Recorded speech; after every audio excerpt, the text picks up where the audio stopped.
Hello friends, good evening. അപ്പോൾ ഇന്ന് കുറച്ച് കാരയപ്പം ഉണ്ടാക്കാമെന്ന് വിചാരിച്ചു കേട്ടോ. അപ്പോൾ ഞാനൊരു 2 മണിക്കൂർ അരി പുതിർത്ത് വെച്ചിട്ടുണ്ടായിരുന്നേ.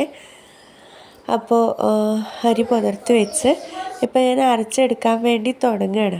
എനിക്ക് തോന്നിയത് എന്തായാലും ഒരു വീഡിയോ ചെയ്താലോ എന്ന്. അപ്പോൾ അരി പുതിർത്ത് വെച്ചത് കുതിർത്ത് വെക്കാമെന്നും പറയും കേട്ടോ. എൻ്റെ ലാംഗ്വേജ് പുതിർത്ത് വെക്കാമെന്നായതുകൊണ്ട് ഞാൻ പുതിർത്ത് വെക്കാമെന്ന് പറയുന്നത്. ഓക്കെ.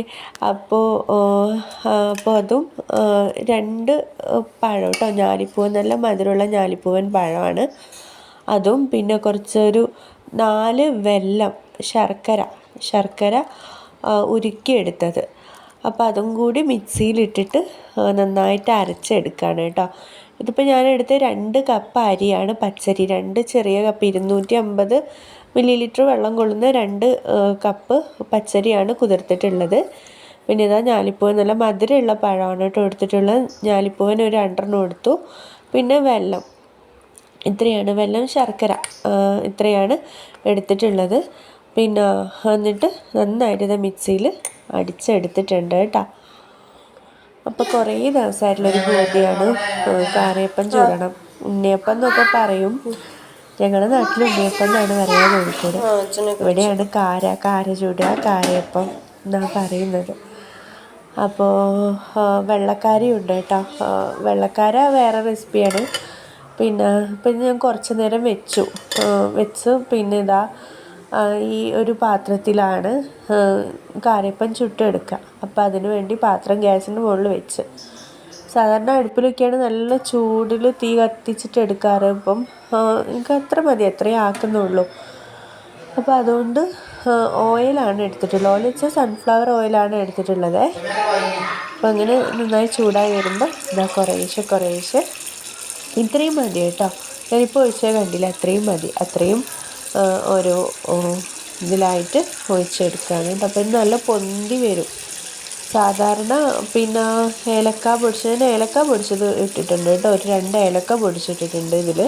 നല്ലൊരു സ്മെല്ല് വരും. പിന്നെ നെയ്യിൽ നമ്മൾ തേങ്ങ കുഞ്ഞി കഷ്ണമാക്കിയിട്ട് തേങ്ങ വഴറ്റിയെടുത്തത് നെയ്യിലാക്കിയിട്ട് അതും ഈ മാവിലിടും, ഈ കൂട്ടിലിടും കേട്ടോ. ഇപ്പം അത് നല്ലോണം പൊന്തി വരുന്നുണ്ട്. നല്ല ഉണ്ണിയപ്പത്തിൻ്റെ അതേ ഒരു ടെക്സ്ചറിൽ വരുന്നുണ്ട്. സോഫ്റ്റ് ആവോ ഹാർഡാവോ എന്ന് അറിയില്ല, നമുക്ക് നോക്കാം. അപ്പോൾ അത് കളർ ഏകദേശം മാറി വന്നു. കണ്ടോ, കാരയപ്പത്തിൻ്റെ ഒരു ഉണ്ണിയപ്പത്തിൻ്റെ ഒക്കെ ഒരു കളറായിട്ട് വന്നു കേട്ടോ. നല്ല രസമുണ്ട്. നമുക്ക് വളരെ സിമ്പിളായിട്ട് ഉണ്ടാക്കിയെടുക്കാൻ പറ്റുന്നു കേട്ടോ. ഇപ്പോൾ വൈകുന്നേരത്തെ ഒരു ചായക്കൊക്കെ ആണെന്നുണ്ടെങ്കിൽ പെട്ടെന്ന് തന്നെ ഉണ്ടാക്കിയെടുക്കാൻ പറ്റുന്നൊരു സംഭവമാണ്. ഇപ്പം ഡിസംബറിൽ നല്ല തണുപ്പ്, ജനുവരിയിൽ ഇപ്പം നല്ല തണുപ്പൊക്കെ ആയിട്ട് സൗണ്ടൊക്കെ ഒരുവിധം നന്നായിട്ട് പോയിട്ടുണ്ട്. അപ്പോൾ ഇവിടെ നല്ല തണുപ്പാണ്. അപ്പോൾ രാവിലെയൊക്കെ ഭയങ്കര തണുപ്പാണ്.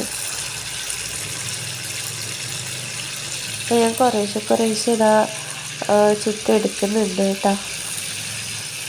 എത്ര പെർഫെക്റ്റ് ആവും ഞാൻ മുമ്പാക്കുന്ന സമയത്ത് പിന്നെ എത്ര പെർഫെക്റ്റ് ആവും എന്നറിയില്ലായിരുന്നു. ആദ്യം കുറച്ചൊരു ഹാർഡായിട്ടൊക്കെ വരുന്നുണ്ടായിരുന്നു. അപ്പം ഞാൻ അതിൻ്റെ കൂടെ ചെറിയ ഇതിൽ പിന്നെ 2 കപ്പാണ് അരി എടുക്കുന്നതെന്നുണ്ടെങ്കിൽ ഒരു 1/2 കപ്പ് മൈദയും കൂടെ അരച്ച് ചേർക്കാറുണ്ട് കേട്ടോ. അതായത് അരയ്ക്കുന്ന കൂട്ടത്തിലേക്ക് മൈദയും കൂടി അരിച്ചിട്ട് അതിൽ ഇടാറുണ്ട്. ഓക്കെ. അപ്പോൾ അങ്ങനെയാകുമ്പോൾ നമുക്ക് കുറച്ചുകൂടി സോഫ്റ്റായിട്ട് കിട്ടും. പിന്നെ ഒരു 1/4 കപ്പ് ഗോതമ്പ്, അതും കൂടി ഗോതമ്പിൻ്റെ പൊടിയും കൂടെ അരച്ചിടും. അതായത് അരയ്ക്കുന്ന കൂട്ടിലേക്ക് ഇടും, നന്നായിട്ട് മിക്സായി കിട്ടാൻ വേണ്ടിയിട്ടാണ്. അപ്പോൾ ഏകദേശം നമ്മളെ കാരയപ്പമൊക്കെ ഏകദേശം ആയിട്ടുണ്ട്. സൂപ്പറായിട്ട് അടിപൊളിയായിട്ട് ആയിട്ടുണ്ട്. പൊട്ടിച്ച് നോക്കണം ഇനി. നല്ല സോഫ്റ്റ് ആവും, കണ്ടിട്ട് നല്ല സോഫ്റ്റാണ്. ഓക്കെ. അപ്പോൾ ഇതാ കാരയപ്പമൊക്കെ ആയിട്ടുണ്ട്. റെസിപ്പി എല്ലാവർക്കും ഇഷ്ടപ്പെട്ടിട്ടുണ്ടെങ്കിൽ ചാനൽ സബ്സ്ക്രൈബ് ചെയ്യണം, ലൈക്ക് ചെയ്യണം. Okay, bye bye, see you. Okay, നല്ല സോഫ്റ്റാണ് കേട്ടോ.